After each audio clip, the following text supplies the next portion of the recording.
Bien, vamos a otro tema, uno que por supuesto está al centro de la agenda. Los homicidios disminuyeron en un 6% durante el año pasado en nuestro país.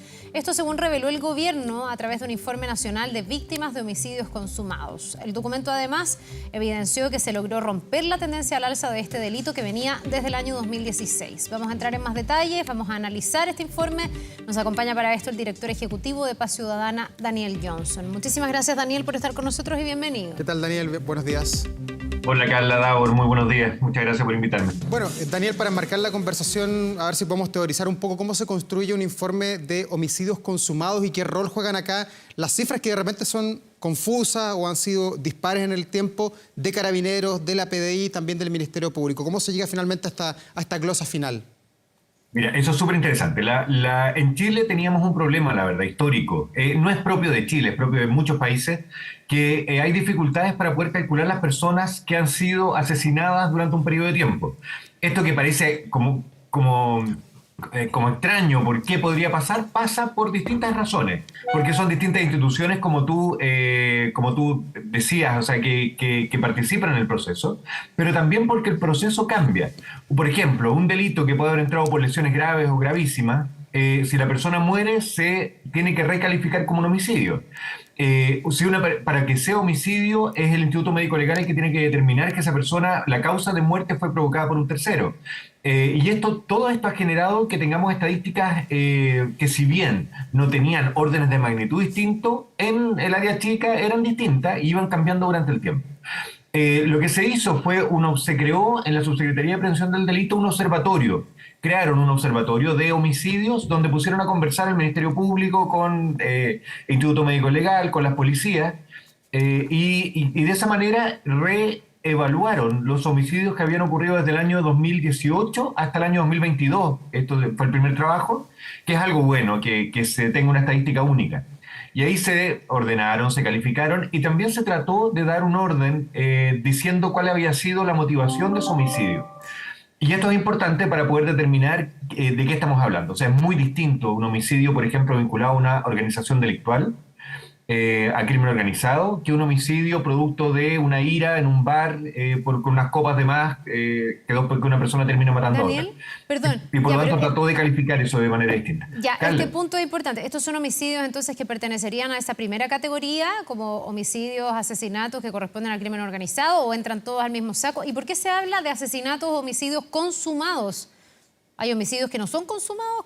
¿Cuál es la definición técnica finalmente de los que sí entran en la efectivamente es un solo saco donde está todo metido, pero se puede disgregar. O sea, en el mismo informe aparecen disgregados homicidios vinculados a crimen organizado, homicidios que todavía no se ha determinado a qué están vinculados, y otros homicidios que tienen que ver con, le llaman ellos, interpersonal. Yeah. Que son homicidios que tienen relación. Sí, y está todo metido en el mismo saco, y cuando vemos esta disminución que plantea el informe, es de todos los homicidios. Yeah. Perdón, y la segunda pregunta era... ¿Y por qué era? Consumados? Porque hay asesinatos, como que no era un homicidio, porque se habla aquí de homicidios consumados.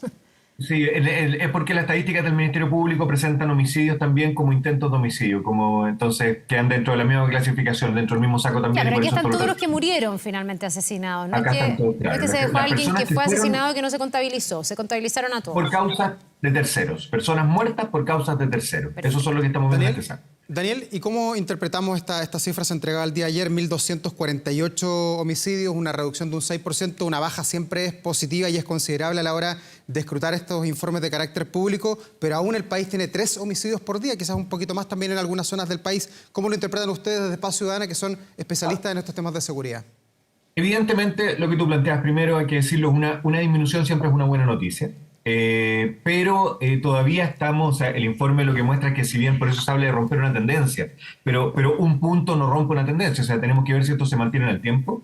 Y la verdad es que llegamos a 1.248 homicidios en el año 2023, y esto es, claro, menos que los 1.330 que tuvimos en el año 2022, pero es más alta que toda la historia y desde el 2018 que se midió a través de este observatorio, pero también de toda la historia que teníamos con las debilidades de la medición, pero igual eran números mucho menores que lo que tenemos hoy día. O sea, es siempre bueno que haya menos homicidios, es para celebrar. No, la verdad es que las tasas de homicidio de Chile están altas, Y si nos comparamos con todos los países desarrollados, la verdad es que tenemos tasas más altas que prácticamente todos. Miraba ayer una estadística, por ejemplo, que miden más de 150 países del mundo y nosotros estamos entre los 30, 40 peores. No es que estemos bien. Y los países sí, que tienen peores tasas de homicidio de nosotros, son los países latinoamericanos. Porque nosotros estamos en un entorno latinoamericano que es sumamente violento. Argentina Entonces, no, claro, Daniel. si nos comparamos con ellos, pareciera que estamos como en el tercio superior de menos homicidios de Latinoamérica, pero si nos comparamos con el resto del mundo, la verdad es que tenemos tasas de homicidios que son altas y por lo tanto no hay nada que celebrar, sino que hay que, bueno, una buena noticia que bajen, pero tenemos mucho trabajo por hacer todavía. Daniel, tú hablas o dices siempre es una buena noticia la reducción de los homicidios, pero leía a algunos expertos, te mentiría cuáles, porque leía varios, digamos, en las reacciones a esta noticia, que decían atención, porque aquí podría haber un segundo fenómeno que tiene que ver con el crimen organizado, que se ha constatado en otros países, que es que al comienzo, durante la instalación de distintos grupos de crimen organizado, hay una curva ascendente de homicidios porque se matan entre ellos por la disputa territorial. Y constatan que hay una segunda etapa donde los homicidios pueden bajar su cantidad, pero que finalmente eso ocurre no porque sea una buena noticia, sino porque estos grupos logran asentarse y logran ya una comodidad y el control territorial que estaban buscando y ya no es necesario matarse entre ellos porque establecen el código. ¿Cómo saber, en el fondo, si es eso lo que ocurrió o efectivamente esto responde a que en Chile se están haciendo mejor las cosas y el crimen organizado no logra asentarse, pero sí logramos reducir los homicidios? Porque ese escenario sería incluso más grave. O sea, menos homicidios, pero en una situación peor, digamos, si es que efectivamente constatáramos que están mucho más instalados y más cómodos que antes. Efectivamente. A ver, suele ser, no es tan nítido la primera y la segunda etapa, pero sí, la primera etapa siempre suele ser violenta porque están reemplazando a otras organizaciones que existían en el territorio y esos reemplazos se produce por la fuerza. Después suelen haber periodos de calma y de violencia de nuevo porque las disputas de estos territorios siempre se siguen dando. No es tan claro que sea siempre cuando ya establece una supremacía mucho superior a todo el resto, podrían haber periodos de calma, pero normalmente se producen periodos de calma y de violencia intercaladamente. Podría estar pasando, parece un poco pronto para pasar, pero podría estar pasando, pero insisto, en que la disminución de un 6% evidentemente parece positiva, pero todavía estamos en 1.248 en tasa sobre el 6%, entonces las disputas todavía están. No podemos pensar en que es un periodo de calma con una tasa del 6% cuando nosotros estábamos acostumbrados a tasas del 3, 2%. O sea, perdón, no son por ciento, sino que son 2 cada 100.000 habitantes al año.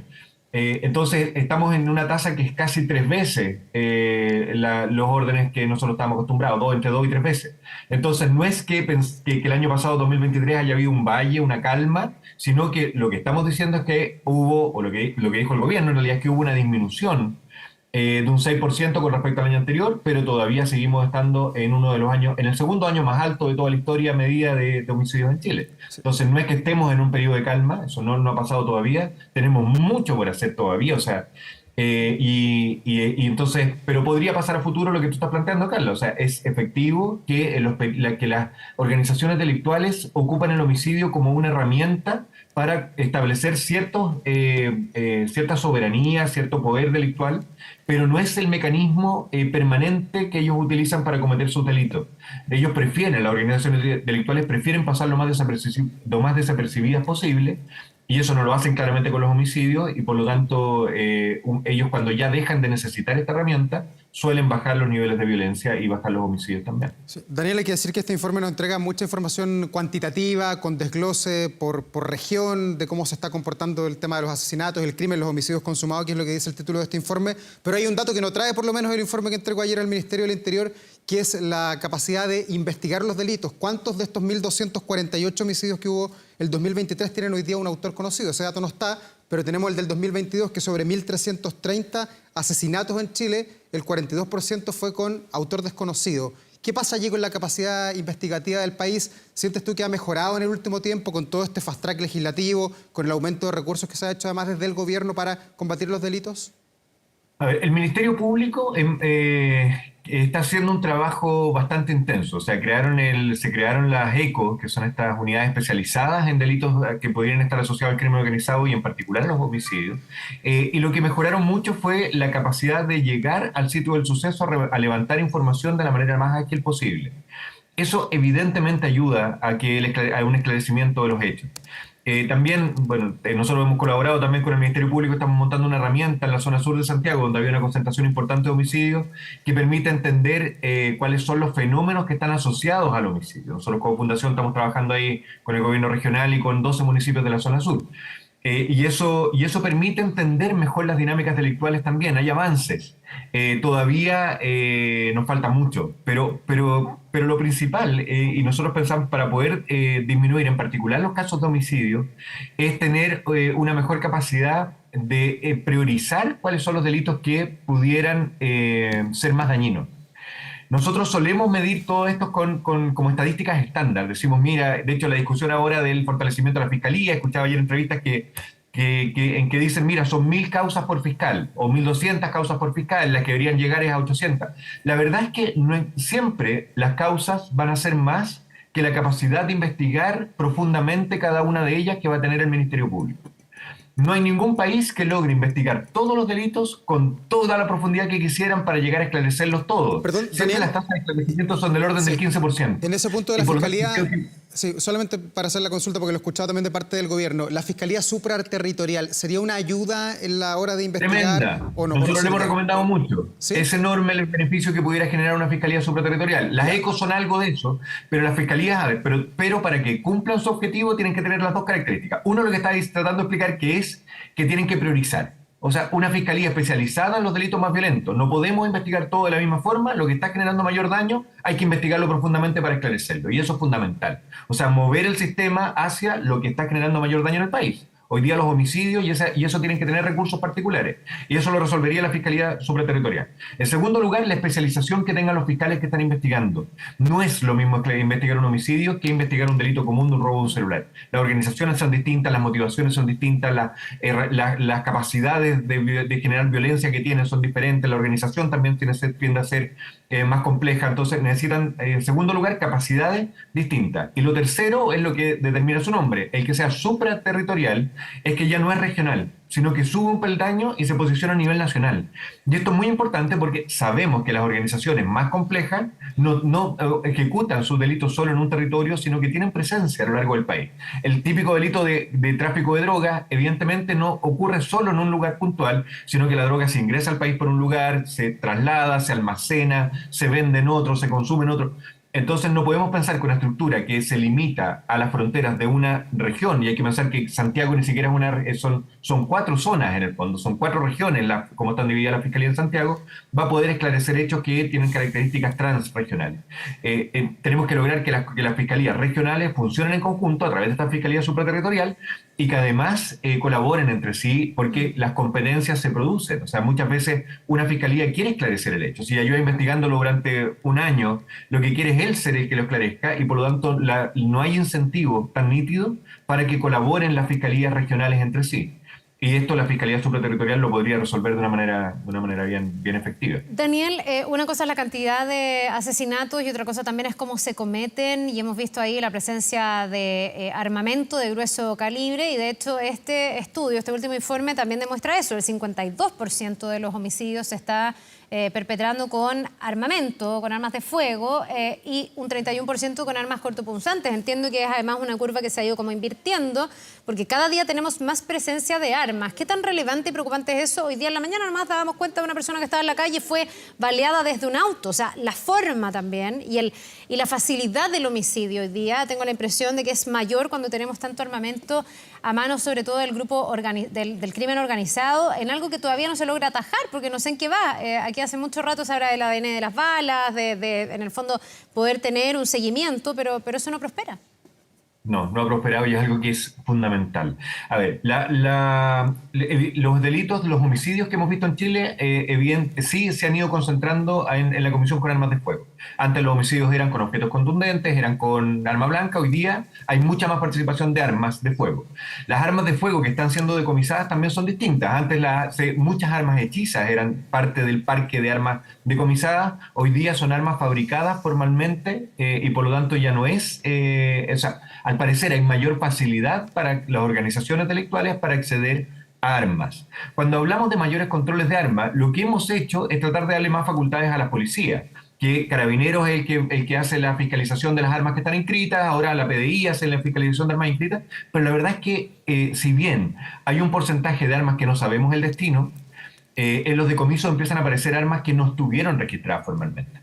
Entonces, aquí hay que mirar lo que está pasando en las fronteras de Chile, porque son armas que no se fabrican en Chile, que se fabrican afuera y que están ingresando al país. O sea, el control de armas no es controlar con más fuerza las armas que están inscritas, sino que tenemos que parar el ingreso de armas que traspasan nuestras fronteras ilegalmente. Aquí el que tiene una responsabilidad grande es aduana, que aduana se ha centrado históricamente, esto no es un problema de la aduana de hoy, pero históricamente ha centrado su esfuerzo en tratar de que no se evada el pago de las aranceles al ingreso. Pero no que no entren bienes ilegales. Y mucho también se centra en que no salgan mercancías robadas, o sea, mercancías ilegales también, drogas o otro, afuera del país, porque eso le genera mucho daño a la imagen de Chile. Y por lo tanto, las máquinas que logran escanear los embarques, por ejemplo, los containers, normalmente están apuntando hacia afuera, las cosas que salen del país y no lo que entra.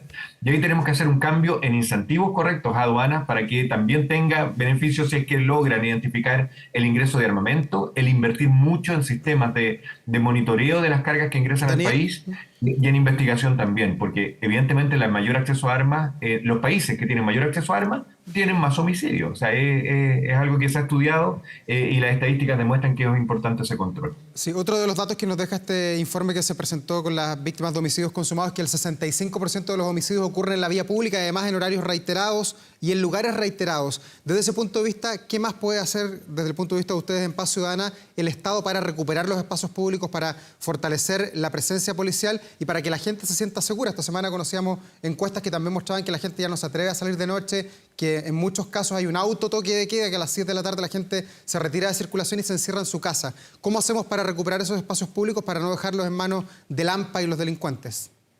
Este es un gran tema. Primero, evidentemente el temor genera más daño, o se puede estimar que genera casi más daño que el delito mismo por la cantidad de recursos destinados a protegerse, la cantidad de restricciones que la gente tiene, como tú decías, estos autos toque de queda. Y por lo tanto, la ciudadanía en general estamos todos muy atemorizados. Esto no es porque haya aumentado la cantidad de delitos en Chile, sino porque los delitos están siendo percibidos como más violentos y que nos pueden generar mayor daño. No es que haya más delitos en Chile, la cantidad de víctimas se ha mantenido constante. Lo que ha aumentado es que ciertos delitos que son más violentos. Efectivamente hay una concentración en barrios. Las organizaciones delictuales se instalan en territorio y necesitan básicamente, o sea, varias cosas, pero hay tres que son básicas. Uno, el reclutamiento. Los cúpulas de las organizaciones delictuales no cometen los delitos, sino que envían a otros a cometerlos.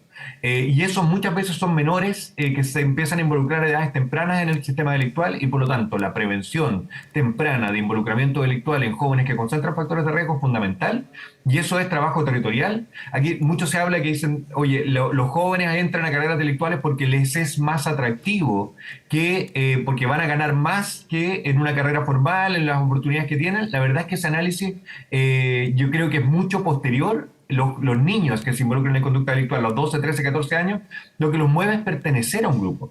No los mueve, no están pensando en un futuro más exitoso a esa edad. Son adolescentes y lo que quieren es pertenecer. Si el grupo de referencia que tienen en el barrio es el grupo que se está vinculando a actividades delictuales, se van a vincular a ese. Y lo que tenemos que hacer como Estado de Chile es darle otros grupos de referencia que sean tan atractivos o más que eso para que ellos opten por tener una alternativa. Los deportes son fundamentales, hay cómo transformar a los colegios también en instancias más protectoras, eso es fundamental.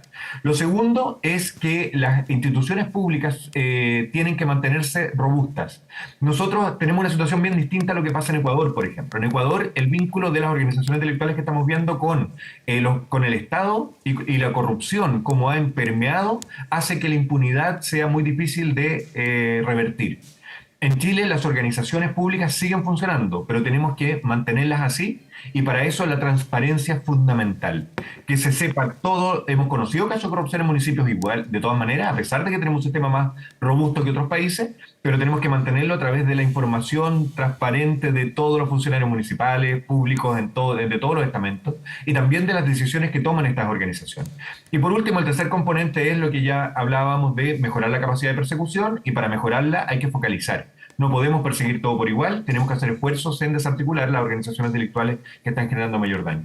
Bien, pues Daniel Johnson, director ejecutivo de Paz Ciudadana, muchas gracias por conversar esta mañana con nosotros en esto que es relevante, que es el dato, que es el informe, pero también hay una serie de desafíos en cuanto a las medidas para seguir reduciendo los homicidios. Que te vaya muy bien, que tengas un muy buen día. Gracias, Daniel.